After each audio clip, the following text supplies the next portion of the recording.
آپ صلی اللہ علیہ وسلم نے فرمایا عمر یہ مکہ کے لوگ بڑے ظالم لوگ ہیں، یہ ہمیں بیت اللہ میں نماز پڑھنے نہیں دیتے۔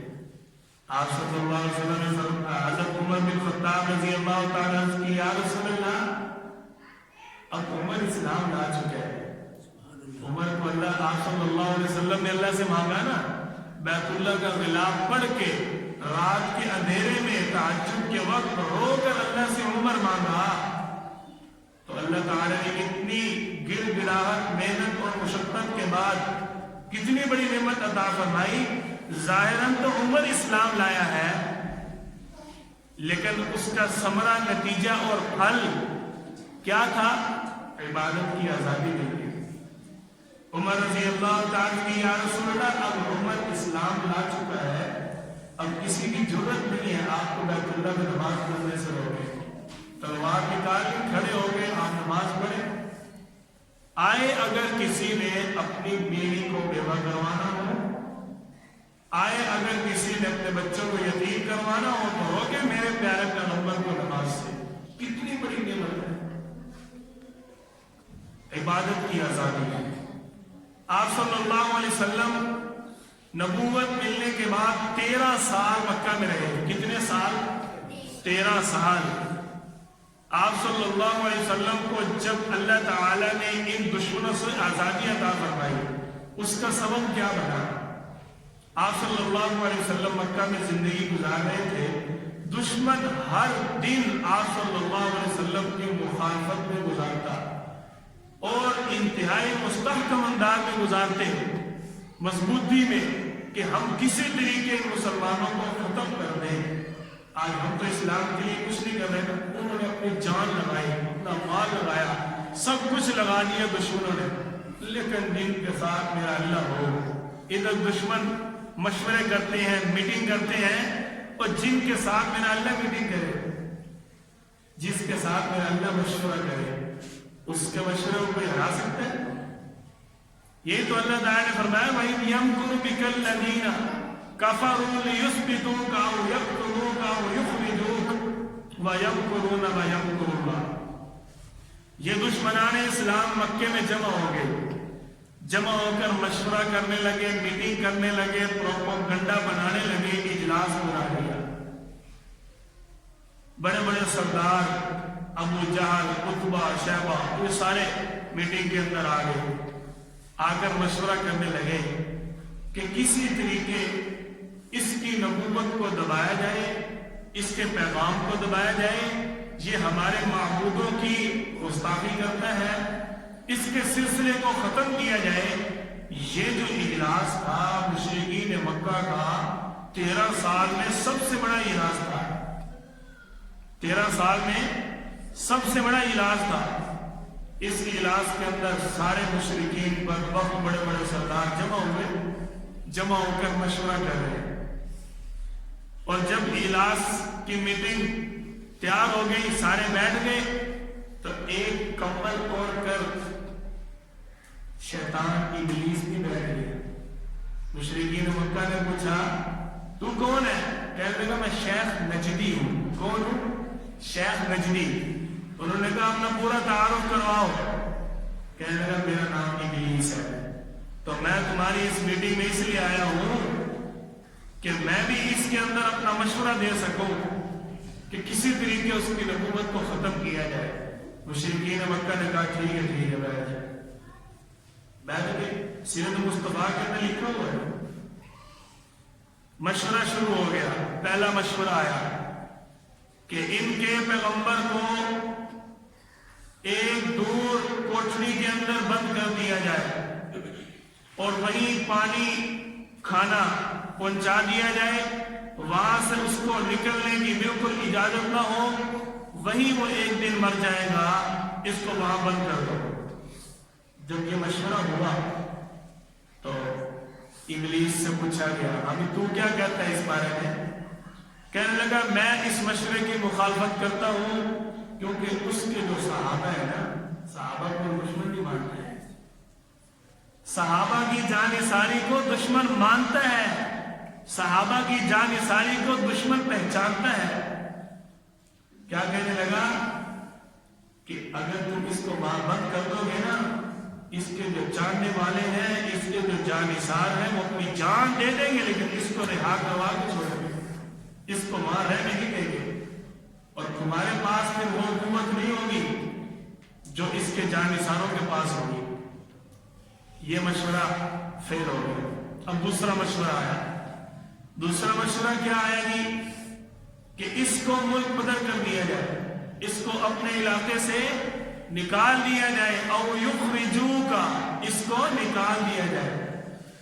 جب یہ مشورہ آیا تو ابلیس پھر اس کے بعد آئی، کہنے لگا اس کے کلام کے اندر اتنی مٹھاس ہے، اتنی اس کے کلام کے اندر تاثیر ہے، اتنی اس کے کلام کے اندر روحانیت ہے کہ وہ اتنی دور بھی اگر تم اس کو یہاں سے نکال دو گے وہ دور بھی چلا جائے گا، اس کے کلام کی نورانیت ہر جگہ پہنچتی رہے گی، لہذا اس کو ملک بدر کرنے کا کوئی فائدہ نہیں ہے۔ یہ سارے مشورے ہوتے رہے، ایک بڑا بدبخت ذلیل انسان، اس امت کا فرعون ابو جہل کہنے لگا تم بڑے مشورے دے رہے ہو، سارے بیکار مشورے، اب میں مشورہ دیتا ہوں اور اسی مشورے پر اتفاق ہوگا۔ کہنے لگا میرا مشورہ ہے کہ اس کو قتل کر دیا جائے، او یقتلوکا، میرے اللہ نے اس کا ذکر فرمایا تیسرے پارے کے اندر۔ مشورہ کیا ہوا؟ او یقتلوکا، کہ اس کو قتل کر دیا جائے۔ جب یہ مشورہ آیا تو اب شیخ نجدی ابو جہل کا ابا ابلیس کہنے لگا ہاں یہ مشورہ ٹھیک ہے۔ یہ مشورہ کیا ہے؟ ٹھیک ہے کہ اس کو قتل کر دو، جب قتل کر دو گے نظام سارا ختم ہو جائے گا، لیکن جس کی حفاظت میرا اللہ کرے اس کا تو کوئی بات بھی نہیں کر سکتا، اس کو قتل کرنا تو در کے کار۔ سارے دشمن اکٹھے ہو گئے، جمع ہو گئے، پروپیگنڈا تیار ہو گیا کہ اس کے گھر کا گھیراؤ کر لیا جائے گا۔ دیکھو اللہ تعالیٰ نے پھر وہی اتاری، ادھر ان کی میٹنگ ہو رہی تھی، ادھر میرے اللہ نے میٹنگ کی۔ اللہ تعالیٰ نے فرمایا تیسرے بارے میں وَإِذْ يَمْكُرُ بِكَ الَّذِينَ كَفَرُوا، جب کافر لوگ آپ کے بارے میں سازش تیار کر رہے تھے، يَمْكُرُونَ وَيَمْكُرُ اللَّهُ، ایک سازش وہ کر رہے تھے، ایک تدبیر آپ کا اللہ اختیار کر رہا تھا، ایک پروگرام آپ کا اللہ بنا رہا تھا، وَاللَّهُ خَيْرُ الْمَاكِرِينَ، اور اللہ کی تدبیر سب سے بہتر، سب سے اعلیٰ ہے۔ دشمنوں نے میٹنگ کی ابلیس کے ساتھ، آپ صلی اللہ علیہ وسلم نے میٹنگ کی اپنے پیارے رب کے ساتھ۔ میرے اللہ نے آپ صلی اللہ علیہ وسلم کے ساتھ جب میٹنگ کی، جب آپ صلی اللہ علیہ وسلم کے سامنے ساری تدبیر رکھی، تو میرے اللہ نے دشمنوں کے بیچ میں اپنے پیغمبر کو اٹھایا، اپنے پیغمبر کو میرا اللہ وہاں سے لے گیا اور وہ دیکھ بھی نہ سکے۔ آپ صلی اللہ علیہ وسلم نے سیدنا علی المرتضیٰ شیر خدا رضی اللہ تعالیٰ عنہ کو حکم دیا، علی آج رات میرے بستر پر آپ سوئیں گے۔ اللہ تعالیٰ نے حکم دیا آپ وہاں سے اٹھیں گے اپنے مکان میں، آپ جب بیدار ہوں گے بیدار ہو کر اپنے ہاتھ میں مٹی اٹھائیں گے اور سورہ یاسین کی آیت وَجَعَلْنَا مِن بَيْنِ أَيْدِيهِمْ سَدًّا وَمِن خَلْفِهِمْ سَدًّا فَأَغْشَيْنَاهُمْ فَهُمْ لَا يُبْصِرُونَ، آپ پڑھتے جائیں گے اور دشمنوں کی طرف مٹی پھینکتے جائیں گے، وہ آپ کو دیکھ نہیں سکیں گے۔ یہ میرے اللہ نے تدبیر کی، وہ اپنے چال بازی کے مطابق گھیراؤ کر چکے تھے آپ صلی اللہ علیہ وسلم کے گھر مبارک کا، اور ادھر میرے اللہ نے تدبیر کی، میرے اللہ نے اپنے پیغمبر کو اٹھایا، انہی کا ایک کافر بدبخت جا کر کو کہتے ہیں تم جس کے لیے یہاں کھڑے ہو وہ تو یہاں سے نکل چکا ہے اور تمہارے سروں پر مٹی پھینک گیا۔ کافروں نے دیکھا واقعہ تو ان کے سروں پر مٹی پڑی ہوئی تھی۔ میرے اللہ نے کیسی بات کی، جب دیکھا بستر پر حضرت علی رضی اللہ تعالیٰ عنہ ہے، آپ صلی اللہ علیہ وسلم مکہ سے نکلے مدینہ آئے، جب مذہبی آزادی ملی پہلے سال آپ صلی اللہ علیہ وسلم نے مساجد کی تعمیر کا سلسلہ شروع کر دیا۔ 13 سال میں مذہبی آزادی نہ ہونے کی وجہ سے کوئی مسجد تعمیر نہ کروائی، لیکن جب اللہ نے مذہبی آزادی اور عبادتی آزادی عطا فرمائی، سب سے پہلے مسجد قباء راستے میں نئی تعمیر کروائی،